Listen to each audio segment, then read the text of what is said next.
രണ്ടാളുടെയും കല്യാണം നടക്കുമ്പോ സ്വത്തിന്റെ ഒരു അംശം നിങ്ങളുടെ രണ്ടാളുടെയും പേരിൽ എഴുതി വെപ്പിക്കണമെന്നാ മേഘനാഥ എന്റെ ആഗ്രഹം. അതിനൊരു കാരണവശാലും കയറി വരുന്നവൾ ഒരു തടസ്സമാവാൻ പാടില്ല. ഇപ്പൊ തന്നെ 101 കൊടുത്തു. ഇനി സ്വത്തും കൂടെ അവളുടെ പേരിൽ എഴുതി വെച്ചാലോ? അതൊക്കെ കണ്ടിട്ട് തന്നെയായിരിക്കും അമ്മായി ഇങ്ങനൊരു കല്യാണത്തിന് അവള് സമ്മതിച്ചത്. എന്തായാലും അവളത്ര നല്ല പെണ്ണാണെന്നൊന്നും എനിക്ക് തോന്നുന്നില്ല.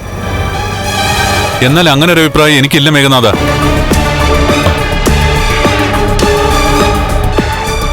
മഹാലക്ഷ്മി ഒരു നല്ല പെൺകുട്ടിയാ. അതുകൊണ്ടായിരിക്കും കല്യാണത്തിന് മുൻപേ നീ 101 പവൻ അവൾക്ക് കൊണ്ടുപോയി കൊടുത്തത്. അവളെ കല്യാണം കഴിക്കാൻ വേണ്ടി അവൾ അങ്ങനെ ആവശ്യപ്പെട്ടു കേട്ടാ? അവളൊന്നും ആവശ്യപ്പെട്ടിട്ടില്ല. ഞാൻ മനസ്സറിഞ്ഞു കൊടുത്തത് ആ സ്വർണം. അതിന്റെ പേരില് ആർക്കെന്തു തോന്നിയാലും എനിക്കൊരു കുഴപ്പമില്ല. അവിടെ രണ്ടാനച്ഛന്റെ മോൾക്ക് കല്യാണത്തിന് എന്തുമാത്രം പൊന്നു കൊടുക്കുമെന്ന് എനിക്കറിയാം. അതുകൊണ്ടാ സാഹചര്യം മനസ്സിലാക്കിയിട്ട് ഞാൻ എന്റെ മനസ്സിന് ഇഷ്ടപ്പെട്ട കുറച്ച് സ്വർണം മഹാലക്ഷ്മിക്ക് കൊടുത്തത്.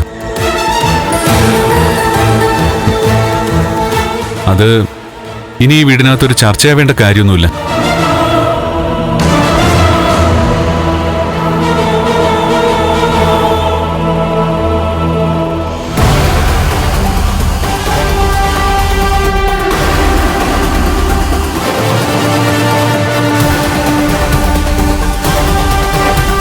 അവിടെ പ്രതാപചന്ദ്രൻ മഹാലക്ഷ്മിക്ക് രണ്ടാനച്ഛനാണെങ്കിൽ ഇവിടെ ഞാൻ ഇവന് രണ്ടാനമ്മയാ. സ്വത്തും സ്വർണ്ണക്കടയും മറ്റ് സ്ഥാപനങ്ങളും എല്ലാം അറിയാലോ. എല്ലാം ഇവന്റെ പേരിലാണ് എഴുതി വെച്ചിരിക്കുന്നത്. അതുകൊണ്ട് നമ്മളൊന്ന് പൊടിക്കൊതുങ്ങുന്നതാ നല്ലത്. അവനെ വാശി പിടിപ്പിച്ച ഉള്ളത് കൂടെ ഇല്ലാതാവും.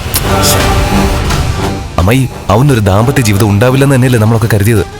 എടാ ഇപ്പോഴും അതിനൊന്നും ഒരു മാറ്റവും ഇല്ല മോനെ. എത്ര കാലം കണ്ണനോടൊപ്പം അവള് കഴിയാനാ? ജീവിതം തുടങ്ങി കുറച്ചു നാള് കഴിയുമ്പോ അവൾ അവളുടെ പാട്ടിന് പോവും. പിന്നെ കണ്ണന്റെ ജീവിതം തരിശ. തളിർക്കുന്നതും കായ്ക്കുന്നതും പൂക്കുന്നതും ഒക്കെ പിന്നെ നിങ്ങളുടെ ജീവിതമായിരിക്കും.